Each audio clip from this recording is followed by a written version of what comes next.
Big boss. कर दिया। अरे भाई साहब वो मत करो, अरे भाई साहब ये मत करो। तेरी को हाथ लगा रहा मुझे हाथ हो रहा है मुझे। तेरी माँ क्यों कर रहे तू आके बता गाली।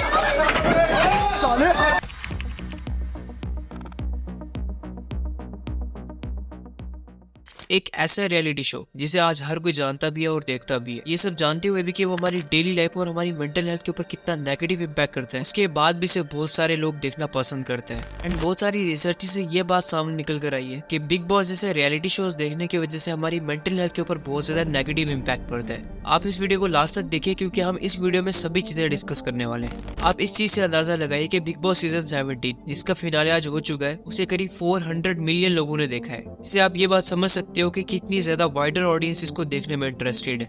देखो, बिग बॉस नाम का एक रियलिटी शो है, लेकिन जब आपको ये बात पता होती है दैट आपको हर वक्त कैमरा की आंख देख रही है तो आप कभी भी रियल रह ही नहीं सकते हो। और इसके बाद आप वो सब करते हो जो कि कभी आपका नेचर था ही नहीं। इन शॉर्ट, आप दूसरों को खुश करने के लिए अपने आप को ही बदल देते हो और खुद को आप कोई अच्छे मकसद के लिए चेंज नहीं करते हो, बल्कि दूसरों की नजरों में अपने आप को सुपीरियर दिखाने का ट्राई करते हो। फॉर एग्जाम्पल अभिषेक मल्हान, हम सब जानते हैं कि उनका नेचर किस तरह का है, लेकिन बिग बॉस के घर में वो कैसा रिएक्ट करे वो इस चीज की क्लेरिफिकेशन दे देता है। अबे जहाँ खड़ा हूँ ना 36 पुश्ते लग जाएगी तेरे को मैं पहुंचने में, समझी।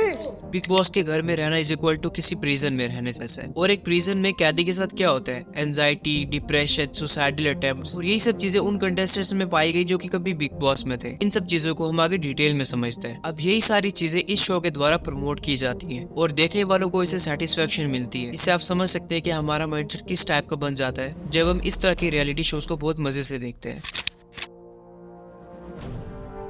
बिग ब्रदर नाम का एक रियलिटी शो था जो कि इंस्पायर हुआ था जॉर्ज ऑरवेल के एक नॉवल से जो कि 1984 में पब्लिश हुआ था। अब उस नॉवल के अंदर एक बिग ब्रदर नाम का कैरेक्टर होता है कि सबके ऊपर नजर रखता है लेकिन इसे कोई भी नहीं देख सकता है। ये इसकी पावर्स होती है। अब इस सबको रियल लाइफ के अंदर इम्प्लीमेंट करा गया 1997 में और देखते ही देखते ये शो इतना ज्यादा फेमस हो गया और उसकी पॉपुलैरिटी देखते हुए 2006 के अंदर बिग बॉस को लॉन्च करा जाता है और लोगों को ये इतना ज्यादा पसंद आया कि आज इसके 17 सीजन खत्म हो चुके हैं। देखो, बिग बॉस के अंदर एंटर होते ही आपके राइट किसी और के पास होते हैं, मतलब कि आप चाहकर भी वो काम नहीं कर सकते हो जो कि आपकी पसंद का हो और आपको वही सब करना होता है जो कि बाहर बैठी बिग बॉस की टीम डिसाइड करती है और जैसा वो चाहते हैं वो आपको वैसा यूज करते हैं। अब देखो, सबसे ज्यादा इंपॉर्टेंट फैक्टर कंटेस्टेंट्स की जो इमेज होती है वो उनके हाथ में नहीं होती है, बल्कि जैसा बिग बॉस की टीम चाहती है उनकी इमेज बाहर वैसी दिखाई जाती है। इसकी एक रिसेंट एग्जांपल है अनुराग डोभाल। जब ये बिग बॉस के हाउस में एंटर करते तो सब नॉर्मल था, लेकिन कुछ टाइम के बाद बाहर व्यूअर्स तक इनकी इमेज ऐसे पोर्ट्रे करी गई कि वो एक जोकर के नाम से फेमस हो गए।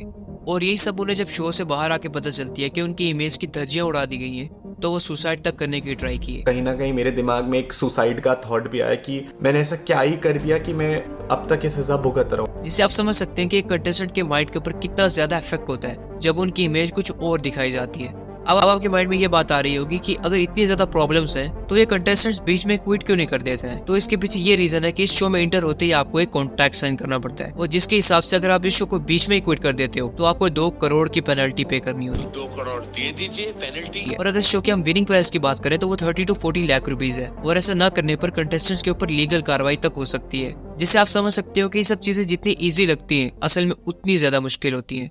अब बहुत सारे लोगों की तरफ से ये बात बोली जाती है कि बिग बॉस असल में इल्यूमिनाटी से इंस्पायर है। आई होप आपको इल्यूमिनाटी के बारे में तो जरूर से पता ही होगा। और जैसा इल्यूमिनाटी के बारे में ये सब चीजें फेमस हैं कि वो पूरी दुनिया के ऊपर नजर रखते हैं और जैसा वो चाहते हैं सब कुछ वैसा ही होता है। सेम यही कॉन्सेप्ट बिग बॉस में भी अप्लाई करा जाता है। आप पूरी तरह से किसी और के कंट्रोल में होते हो एट 24/7 आपके ऊपर कैमरा से नजर रखी जाती है और जैसे बाहर बैठी टीम डिसाइड करती है आपको वैसा ही करना पड़ता है और अगर आप वैसा ना करें तो कुछ ना कुछ करके आपको शो से ही एलिमिनेट कर दिया जाता है। जिसका एक एग्जांपल है किशारी लाल यादव, जिनका फैन बेस भी बहुत ज्यादा स्ट्रॉन्ग था, लेकिन जब वो बिग बॉस के अंदर एंटर करते हैं तो उसके कुछ दिनों बाद ही उनको वहां से निकाल दिया जाता है और इसका सिंपल रीजन ये था कि वो सब कर रहे थे जो कि बिग बॉस की टीम नहीं चाहती थी, तो इसी वजह से उन्हें शो से निकाल दिया जाता है। अब देखो, मेरे जैसे या फिर आपके जैसे लोग तो इस शो में बिल्कुल भी एंट्री नहीं ले सकते हैं क्योंकि हमारे पास उतना ज्यादा स्ट्रॉन्ग फैन बेस नहीं है जो कि शायद किसी और के पास है। तो इसीलिए बोल रहा हूं सब्सक्राइब कर देना ताकि हमारा कोई तरीका है भीख मांगने का।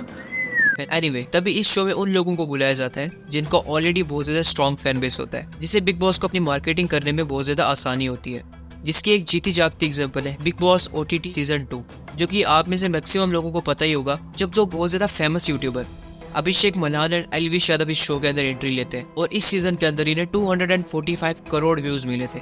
और इतना ज्यादा क्रेज देखने के बाद इस शो के अंदर एक रूल निकाला गया कि अब जो भी कंटेस्टेंट्स इस सीजन के अंदर पार्टिसिपेट कर रहे हैं उन्हें 24/7 लाइव दिखाया जाएगा। एंड शॉकिंगली बहुत सारे लोगों ने तो उन्हें 24/7 लाइव भी देखा, बस सिर्फ ये देखने के लिए कि हमारे फेवरेट कंटेस्टेंट्स क्या कर रहे हैं। उन्होंने अपना इतना ज्यादा वक्त बर्बाद किया। सैडिज्म, इससे आप ऐसा समझो कि किसी और को प्रॉब्लम में देखकर या उनके साथ कुछ गलत होता देखकर आपको मजा आता है। अब इस चीज को सीरियल किलर्स एंड साइकोपैथ से लिंक करा जाता है, तो ये सब देखकर हमारे माइंड को क्या सिग्नल जाता है वो तो आप बहुत अच्छे से समझ ही रहे होंगे। बिग बॉस जैसे रियलिटी शोज इसी सैडिज्म को एक्सप्लॉइट करने लग रहे हैं। अब जब उन्हें पता है कि लोग इस चीज को देखना पसंद कर रहे हैं तो वो इस चीज को और ज्यादा दिखाते हैं। फॉर एग्जांपल किसी कंटेस्टेंट के ऊपर मिर्ची पाउडर लगवाने का टास्क, जब हर्ट हो रहा है बिग बॉस मुझे हर्ट हो रहा है, हर्ट हो रहा है मुझे, हर्ट हो रहा है। या फिर किसी को इतना ज्यादा पोक करना कि वो अपनी लिमिट्स ही भूल जाए। 1 2 3 और अगर आपको ये भी बहुत ज्यादा कम लग रहा है तो फिर काउडन के अंदर बात लेने जैसे टास्क, मत करवाओ यार ये सब हमें इस शो को या फिर इस शो को देखने वाले लोगों के माइंडसेट को दर्शाता है। बिग बॉस में मेजोरिटी ऑफ ऑडियंस कंटेस्टेंट्स को लव एंगल से बहुत जल्दी जज करती है। फेक लव स्टोरीज, अगर आप इस चीज में इन्वॉल्व नहीं हो तो एज ए कंटेस्टेंट्स आपको कोई भी देखना पसंद नहीं करता है। और अगर दो कंटेस्टेंट्स इस चीज में इन्वॉल्व हो भी जाते हैं तो 24/7 उन्हीं के बारे में बात की जाती है। ये सब जानते हुए कि ये सब फेक है और ये सब ऑडियंस को खुश करने के लिए किया जा रहा है। लास्ट में पब्लिक के लिए उन्हीं कपल्स को आमने सामने खड़ा कर दिया जाता है। कुछ टास्क के बहाने या फिर ऐसी सिचुएशन पैदा कर दी जाती है कि वो कंटेस्टेंट खुद की प्राइवेसी की वॉट लगा के रख देते हैं। और फिर इस सब को क्लैरिफाई करने के लिए कंटेस्टेंट्स की फैमिली तक को इसमें इन्वॉल्व होना पड़ता है। और इस सब से उनकी फैमिली मेंबर्स के ऊपर कितना नेगेटिव इंपैक्ट पड़ता है इससे बिग बॉस को बिल्कुल फर्क नहीं पड़ता। उल्टा उन्हें इस चीज से टीआरपी मिलती है जिससे उनका फायदा होता है। एक दूसरे को पोक करना, बुली करना, उनका मजाक उड़ाना, मोटी भैंस, बड़े होंठ वाली चिपकली, इस तरह के कमेंट पास करना जो कि सामने वाले को कितना ज्यादा हर्ट कर रहा है उसकी परवाह किए बिना, ताकि हम बिग बॉस और लोगों की नजरों में बने रहें। या फिर किसी कंटेस्टेंट के पानी के अंदर शैम्पू मिक्स कर देना, एग्रेशन में आकर किसी के ऊपर बॉयल वाटर डाल देना, किसी की फैमिली को डायरेक्ट पोक करना। अगर आपको ये सब बहुत ज्यादा वाहियात लग रहा है तो ये सब एक नॉर्मल सी चीज है इस रियलिटी शो के अंदर।